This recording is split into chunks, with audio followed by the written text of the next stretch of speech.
তত্ত্বাবধায়ক সরকার পুনঃপ্রতিষ্ঠা ও দ্বিকক্ষ বিশিষ্ট সংসদের বিষয়ে বেশিরভাগ দলের ঐকমত্য হয়েছে বলে জানিয়েছেন জাতীয় ঐকমত্য কমিশনের সহসভাপতি অধ্যাপক আলী রিয়াজ।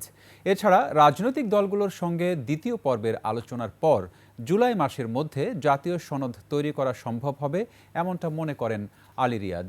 মানিক শিকদারের রিপোর্ট। শেকড় থেকে শিখরে।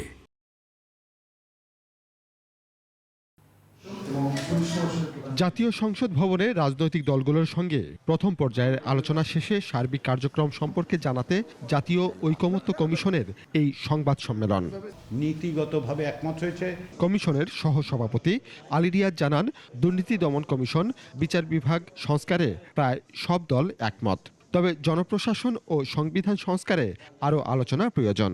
অনেক বিষয়ে নীতিগত ঐকমত্য বা আংশিক ঐকমত্য হয়েছে, যার মধ্যে উল্লেখযোগ্য হচ্ছে নির্বাচন কমিশনের জন্য একটি পূর্ণাঙ্গ আইন প্রণয়ন করার ব্যাপারে অধিকাংশ দল একমত হয়েছেন।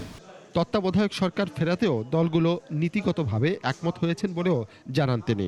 কিছু দল ছাড়া অধিকাংশ দল দ্বিকক্ষ বিশিষ্ট পার্লামেন্ট চায়। পার্থক্যটা হচ্ছে যে আপনার আবার হচ্ছে কীভাবে কম্পোজিশনটা।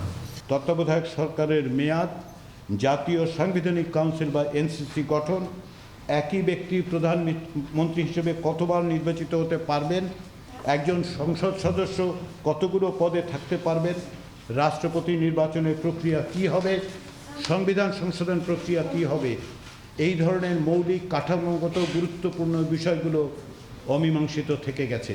সংস্কার না নির্বাচন আগে, এ প্রশ্নের উত্তরে অধ্যাপক আলী রিয়াজ বলেন, নির্বাচনের সাথে সংস্কারের বিরোধ নেই।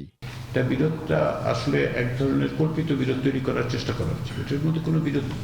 নির্বাচনের প্রক্রিয়া একরকম এবং এই যে জাতীয় সনদ তৈরির চেষ্টা, সেটা দীর্ঘমেয়াদের লক্ষ্যেই কিন্তু করা হচ্ছে।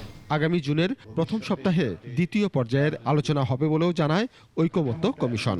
পরবর্তী পর্যায়ে আলোচনার সময় এগুলির ব্যাপারে হয়তো আরও সুনির্দিষ্ট করে অবস্থান নিতে পারবে। মানিক শিকদার, 21 টেলিভিশন, ঢাকা।